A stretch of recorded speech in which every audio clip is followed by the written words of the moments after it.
I was about 3 years old when I was initially diagnosed with learning disabilities. I'm an extrovert, so naturally I'm very chatty, so I would say things maybe that weren't exactly right time. In social situations, I would get more emotional. If there was conflict, I was very uncomfortable to the point of tears. So over a 3-year process, my parents found out that I was diagnosed with ADHD and Asperger's. And then as I kind of grew older and, grew as a person and, tried different learning styles and experiences, we found that maybe Asperger's was not the right diagnosis. So when I was 18 years old, I was reevaluated and it came to that I still had ADHD, but instead of Asperger's, I have a nonverbal learning disability.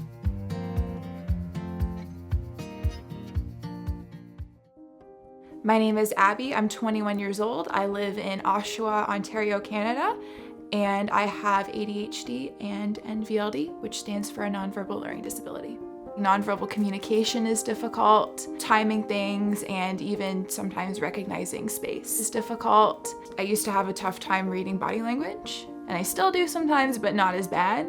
Just an overall awkwardness when it came to being in group situations. Spatial stuff is not as easy for me. I've taken my time getting my license. I still don't have the full one yet. Another thing that NVLD definitely affects with communication is texting. I find it very frustrating because I can't tell how a person is feeling. I can't tell their emotions because it's just text.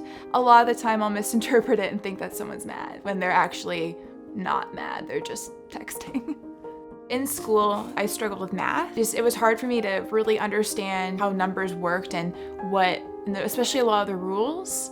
I also struggled with science. I was pretty aware of the ADHD when I was 6 in class.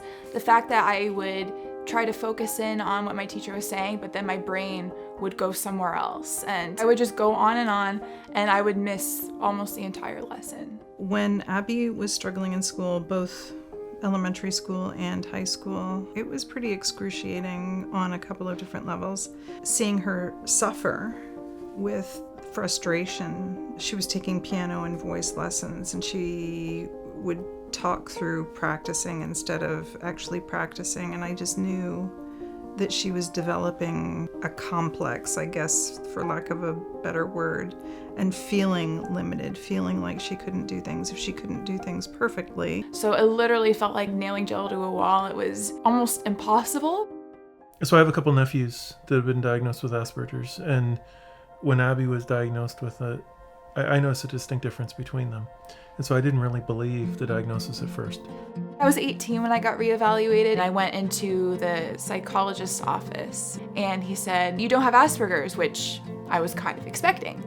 And then he said, "But you do have a nonverbal learning disability." My first reaction was, what the heck is that?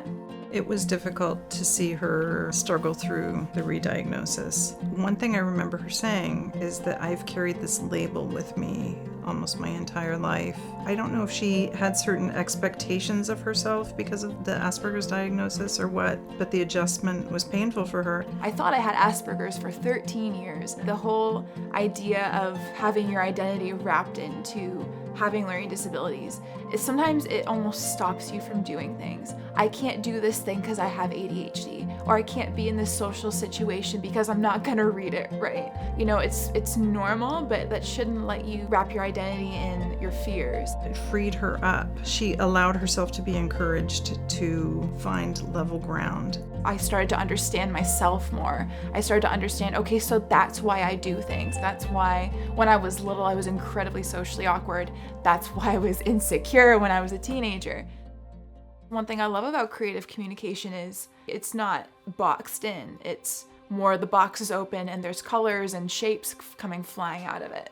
So ironically, despite having communication learning disabilities, I really feel like communication is a big strength. So now I am in my last year of public relations in school. I'm going to be heading on to a nonprofit placement at the local art gallery.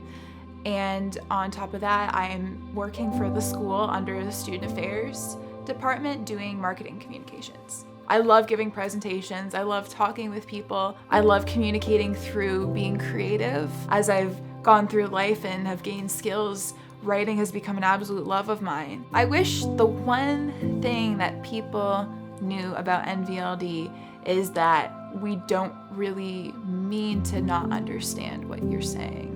We don't mean to misread communication. We don't mean to, stand really close to you. It's how we were made and how we were wired. She knows who she is. She knows what she likes.